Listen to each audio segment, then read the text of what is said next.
Hello friends, నేను మీ location. చాలా మంది కేవైసీ పెండింగ్ లో ఉంది సార్, మాది ఇంకా అవ్వలేదు, ఏంటి ఎలాగ మీరు ఏమైనా చేయగలుగుతారని అడుగుతున్నారు, మెసేజ్లు చేస్తున్నారు. అలాగే ఈ టోకెన్స్ ఏ విధంగా మనం ఎక్స్చేంజ్ మూవ్ చేసుకోవాలని కూడా అడుగుతున్నారు. సో రెండింటికి అప్డేట్ అయితే ఇద్దాము. అలాగే ప్రైస్ గురించి కూడా అడుగుతున్నారు, సో దాని గురించి కూడా మాట్లాడదాము. పూర్తి ఒకసారి మీకు కేవైసీ గురించి అయితే చెబుతాను. కేవైసీలో చాలా మంది కేవైసీ సబ్మిట్ చేసిన వాళ్ళు కూడా డిస్పాయింట్ లో ఉన్నారు. కేవైసీ సబ్మిట్ చేసిన వాళ్ళు డిస్పాయింట్ అవ్వాల్సిన పని అయితే ఏమీ లేదు. కేవైసీ సబ్మిట్ చేయడం వరకే మన చేతిలో ఉంటుంది. కేవైసీ సబ్మిట్ చేసిన తర్వాత నాది 8వ స్టెప్ అవ్వలేదు, 9వ స్టెప్ అవ్వలేదు అని చెప్పేసి చాలా మంది కన్ఫ్యూజ్ లో ఉన్నారు. అది అవ్వట్లేదని చెప్పేసి డిస్పాయింట్ అవుతున్నారు. సో నేను ఒకసారి మీకు ఓపెన్ చేసి చూపిస్తాను, చూడండి. సో మన చెక్ లిస్ట్ లోకి వెళ్తున్నాను. సో ఫ్రెండ్స్, మనకి ఎట్లాగా స్టెప్స్ అనేవి కనబడుతున్నాయి కదా. చాలా మంది ఇందులో వచ్చేసి మనకి సార్ మాకు 8వ స్టెప్ 9వ స్టెప్ కంప్లీట్ అవ్వట్లేదు, మీరు ఏమన్నా దీన్ని చేయగలుగుతారని చాలా మంది నాకు కాల్స్ చేస్తున్నారు, మెసేజ్ చేస్తున్నారు. ఈ 8వ స్టెప్ 9వ స్టెప్ అనేది పూర్తిగా మన చేతుల్లో అయితే ఏమి ఉండదు.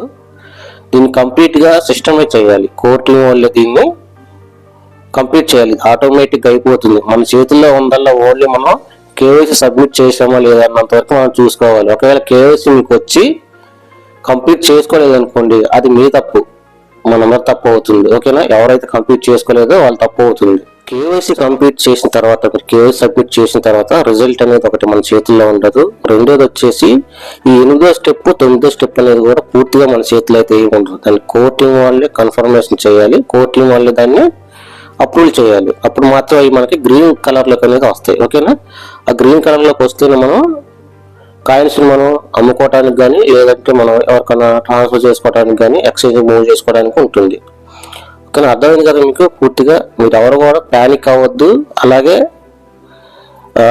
డిసప్పాయింట్ కూడా అవ్వద్దు. మీరు కేవైసీ సబ్మిట్ చేసి ఉంటే ఖచ్చితంగా మీరు వ్యాలిడిటీ, మీరు ఖచ్చితంగా మీ పని మీరు అయితే చేశారు. కోర్ టీం పని కోర్ టీం చేస్తుంది. ఓకేనా? సిస్టమ్ పని సిస్టమ్ చేసుకుంటూ వెళ్తుంది కాబట్టి మీ వంతు బాధ్యతగా మీరు నెరవేర్చారు కాబట్టి మీరైతే ధైర్యంగా అయితే ఉండండి. సో ఇప్పుడు మన కాయిన్స్ ని ఏ విధంగా మనం ఎక్స్చేంజ్ కి మూవ్ చేసుకుందాం, అసలు ఏ ఎక్స్చేంజ్ లో ఈ కాయిన్ అనేది లిస్ట్ అవుతుంది, ఇప్పుడు ఆ ఎక్స్చేంజ్ లోకి మన కాయిన్ ఏ విధంగా అనేది ట్రాన్స్ఫర్ చేయాలనేది చూద్దాం. ఓకేనా?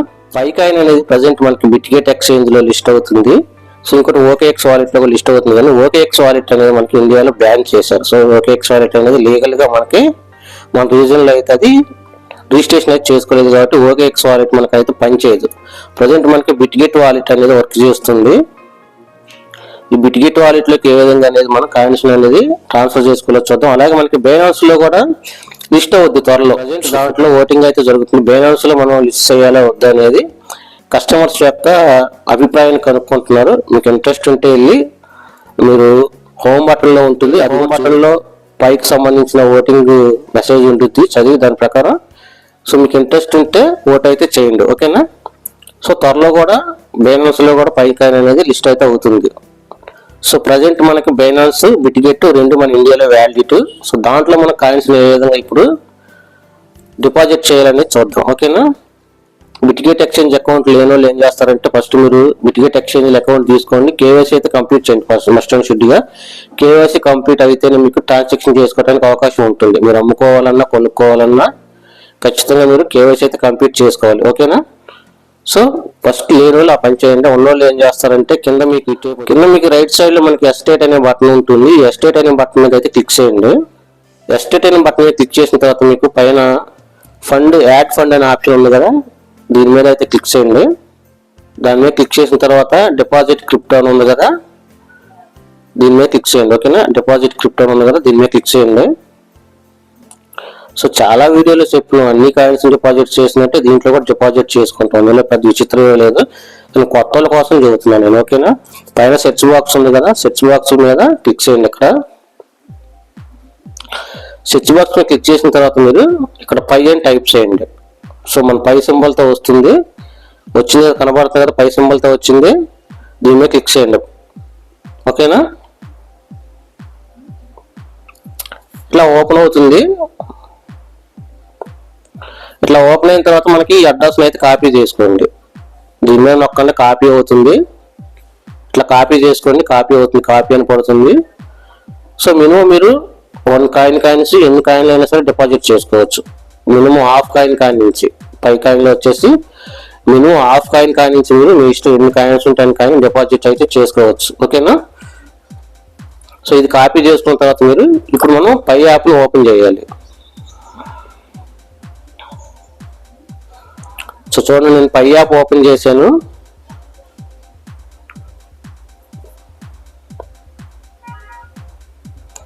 సో పై యాప్ ఓపెన్ చేసిన తర్వాత పై బ్రౌజర్ మీద క్లిక్ చేయాలి. కింద మూడో ఆప్షన్ పై బ్రౌజర్ మీద క్లిక్ చేసిన తర్వాత sign in to Pi browser ఉంది కదా, దాని మీద క్లిక్ చేయండి. లేదంటే డైరెక్ట్గా పై బ్రౌజర్ అయినా ఓపెన్ చేసుకోవచ్చు. నేను ఆల్రెడీ ఓపెన్ చేసుకున్నా కాబట్టి నేను మీకు దీనికి చూపిస్తున్నా. డైరెక్ట్ మీరు పై బ్రౌజర్ నుంచి కూడా ఓపెన్ చేసుకోవచ్చు. ఓకే చూడండి, ఇప్పుడు వాలెట్ అనే ఆప్షన్ ఉంది కదా, ఈ వాలెట్ అనే ఆప్షన్ మీద క్లిక్ చేయండి. క్లిక్ చేసిన తర్వాత గుర్తుపెట్టుకోండి, వాలెట్కి ఓపెన్ చేయడానికి మీకు సీక్రెట్ పాస్వర్డ్ ఉండాలి, 24 hours పాస్వర్డ్. దాన్ని మనం ఇక్కడ పేస్ట్ చేయాలి. లేదంటే మీకు ఫింగర్ ప్రింట్ అన్లాక్ పెట్టుకొని ఉంటే ఫింగర్ ప్రింట్ అన్లాక్ ద్వారా అయినా సరే మీరు ఓపెన్ చేసుకోవచ్చు. ఓకేనా. ఖచ్చితంగా మీకు 24 hours పాస్వర్డ్ ఉండాలి. 24 hours పాస్వర్డ్ మీకు ఉంటేనే ఫింగర్ ప్రింట్ అన్లాక్ అడుగుతుంది. లేదంటే 24 hours పాస్వర్డ్ ద్వారానే మీరు ఓపెన్ చేసుకోవాల్సి ఉంటుంది. చాలా మంది 24 hours పాస్వర్డ్ మర్చిపోయామని అంటున్నారు. దీని గురించి కూడా కాల్స్ వస్తున్నాయి బాగా. మర్చిపోతే చేసేది ఏం లేదు, పాత వాలెట్ని మర్చిపోండి, కొత్త వాలెట్ని క్రియేట్ చేసుకోండి. ఒకవేళ మైగ్రేషన్ అయ్యి అందులో మీకు కాయిన్స్ ఉన్నాయనుకోండి, ఆ కాయిన్స్ పోతాయి, మీకున్న కాయిన్స్ పోతాయి. ఇంకా వచ్చే కాయిన్స్ మీరు కొత్తగా వాలెట్ క్రియేట్ చేసుకున్న దాంట్లోకి వస్తాయి. మీరు వాలెట్ క్రియేట్ చేసుకున్న తర్వాత కొత్త వాలెట్ని మళ్ళీ దాన్ని కన్ఫర్మేషన్ చేసుకోవాలి. ఓకేనా. దాన్ని ఎలా కన్ఫర్మేషన్ చేసుకోవాలంటే బిఫోర్ మీరు ఎలాగైతే కన్ఫర్మేషన్ చేసుకున్నారో అది 3వ స్టెప్ 4వ స్టెప్ ఉంటుంది వాలెట్ కన్ఫర్మేషన్ ఆప్షన్. దాంట్లోకి వెళ్ళి రీసబ్మిట్, మళ్ళీ కొత్త వాలెట్ మీరు అందులో రీసబ్మిట్ చేస్తే కొత్త వాలెట్ కన్ఫర్మేషన్ అవుతుంది. సో అలా కన్ఫర్మేషన్ అయితేనే మళ్ళీ వచ్చే కాయిన్స్ మీకు కొత్త వాలెట్లోకి వస్తాయి తప్ప లేకపోతే కాయిన్స్ రావు. బిఫోర్ మీరు ఏదైతే కన్ఫర్మేషన్ చేసుకున్నారో అదే వాలెట్లోకి కాయిన్స్ అనేది వెళ్తాయి. ఓకేనా. సో ఇప్పుడు మీరు ఫింగర్ ప్రింట్ అన్లాక్ ఉంటే ఫింగర్ ప్రింట్ అన్లాక్ ద్వారా మీరు అన్లాక్ చేసుకోండి వాలెట్ని.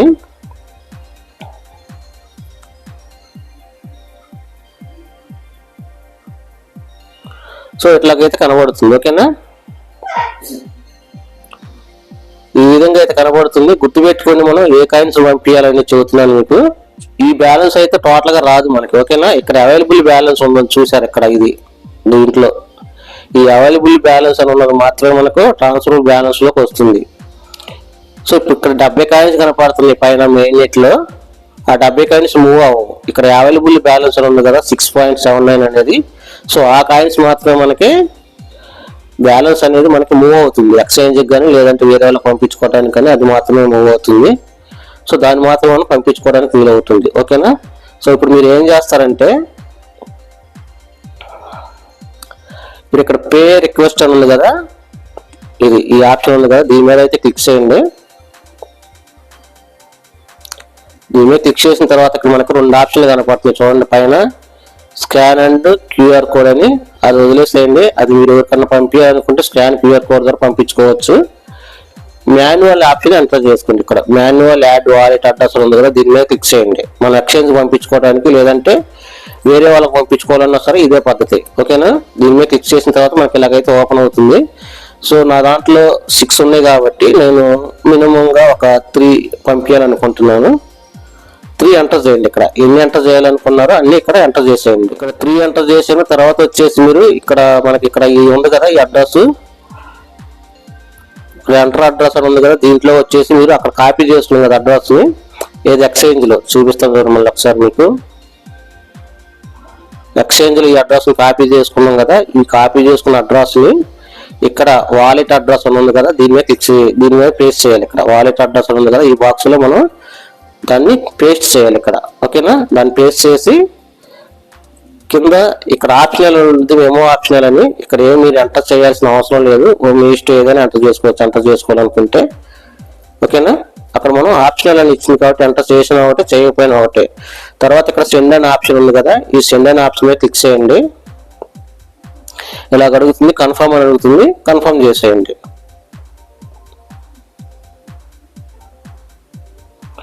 కన్ఫర్మ్ చేసిన తర్వాత అది సక్సెస్ అని పడుతుంది. ఇది చూసారా, ట్రాన్స్ఫరబుల్ సక్సెస్ఫుల్ అని పడింది. కాకపోతే ఎక్స్చేంజ్ కి వెంటనే వెళ్ళదు మనకు. వాలెట్ టు వాలెట్ అంటే పై వాలెట్ నుంచి పై వాలెట్ కి వెంటనే వెళ్ళిపోతున్నాయి కానీ కాయిన్స్. ఎక్స్చేంజ్ కొంచెం టైం తీసుకునేది, 5 minutes కానీ అట్లా టైం తీసుకునేది. సో 5 minutes ఆగి మీరు ఎక్స్చేంజ్ ఓపెన్ చేసుకుంటే మనం మన కాయిన్స్ అందులోకి వస్తాయి. మీకు అది కూడా చూపిస్తాను చూడండి. ఇది చూడండి, ఇక్కడ నాకు ఒక ఆప్షన్ అయితే కనబడుతుంది, డిపాజిటెడ్ ఆర్ బీయింగ్ కన్ఫర్మ్డ్ అని. ఓకేనా. సో ఇప్పుడు మనం ఎక్కడ చూడాలంటే దీన్ని మనం ఈ మెసేజ్ మీద క్లిక్ చేస్తే కనబడుతుంది మనకి. ఓకేనా.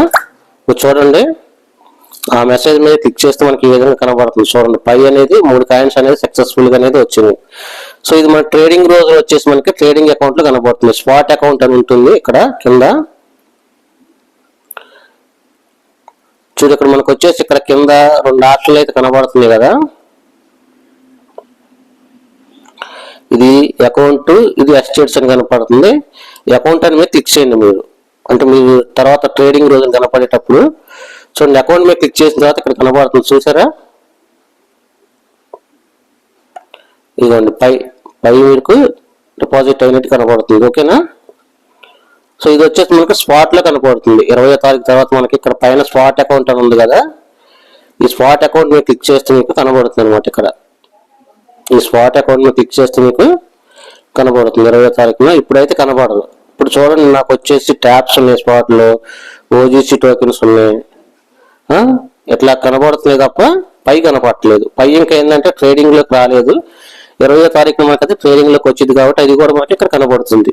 ప్రజెంట్ అది హోల్డ్ లో ఉంది కాబట్టి అది మామూలుగా అకౌంట్ లో అయితే కనబడుతుంది. ఓకేనా. సో ఈ విధంగా మీరు పై వాలెట్ నుంచి ఎక్స్చేంజ్ కు మీ కాయిన్స్ అనేది మూవ్ చేసుకోండి. ఓకేనా. సో అలాగే చాలా మంది మనకు రేట్ గురించి అడుగుతున్నారు, అన్న రేట్ ఎంత ఉంటుంది అని. సో రేట్ అయితే నేను చాలా వీడియోలు చెప్పినా మన బిఫోర్ వీడియోస్ లో కూడా, రేట్ అనేది స్టార్టింగ్ లో మీరు ఎక్స్పెక్ట్ చేసినంత ఏమి ఉండదు, తక్కువగానే ఉంటుంది. రేట్ అనేది చాలా రీజనబుల్ గానే ఉంటుంది. సో కొనుక్కోవాలనుకున్న వాళ్ళు ఫస్ట్ కొనేసుకొని దగ్గర పెట్టుకోండి. ఫ్యూచర్ లో అయితే రేట్ పెరిగిద్ది ఖచ్చితంగా. ఇన్ ఫ్యూచర్ లో మీరు ఎక్స్పెక్ట్ చేసిన రేట్ అయితే రావడానికి అవకాశాలు కూడా ఉన్నాయి పైకి.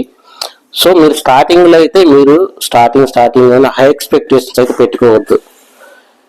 ఎక్కువగా రేట్ వచ్చింది అనేది స్టార్టింగ్ లోనే మీరు ఉంచుకోవద్దు అనమాట. అంతగా సరే మన ఛానల్ చూస్తున్నట్టయితే మన ఛానల్ లైక్ చేయండి, షేర్ చేయండి, సబ్స్క్రైబ్ చేసుకోండి. ఈ వీడియో కింద మన టెలిగ్రామ్ ఛానల్ లింక్ ఉంటుంది, ఖచ్చితంగా మన టెలిగ్రామ్ ఛానల్ అయితే జాయిన్ అవ్వండి.